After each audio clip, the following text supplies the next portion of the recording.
आरक्षण का बिल है वो लोकसभा में पेश किया गया और आज राज्यसभा में पेश किया गया। ये सरकार का बहुत ही बेहतरीन निर्णय है। बार बार के चुनाव में देश का बहुत समय खराब होता है, बहुत पैसा लगता है और बाकी सारे कामों से ध्यान हटता है।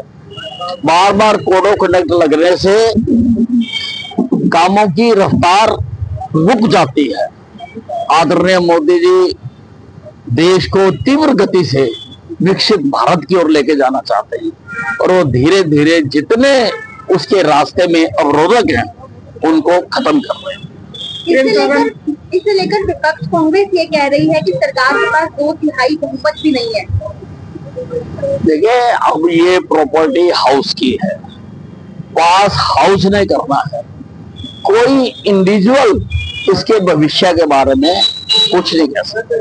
प्रियंका गांधी संसद में एक बैग लेकर पहुंची जिस पर लिखा है फिलिस्तीन को लेकर और उस पर विवाद हुआ।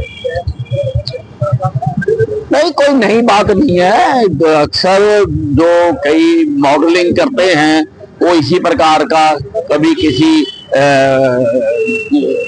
के हाथ में कोको कोला पकड़ा दिया जाता है, कभी किसी के हाथ में सर्फ पकड़ा दिया जाता है, कभी किसी के हाथ में कुछ पकड़ा दिया जाए। वही काम प्रियंका गांधी कर रही है।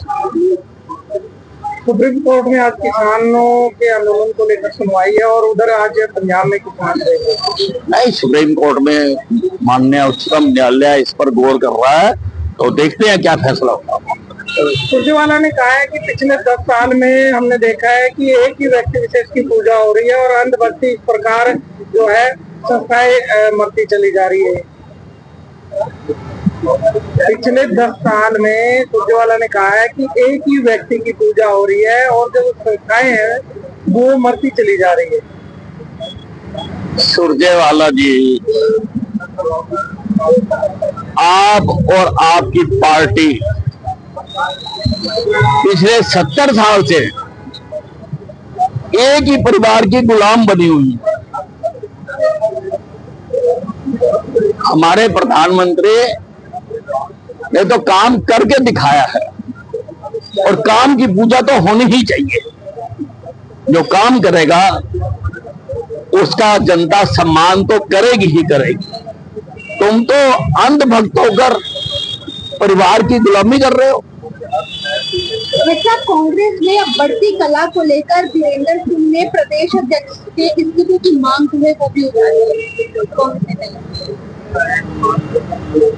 कांग्रेस का ये जो खेल है ये चलता ही रहता है और छोटी मोटी एंटरटेनमेंट भी राजनीतिज्ञों को इसी से ही मिलती है। ये कुछ ना कुछ इस प्रकार के काम करते रहते हैं।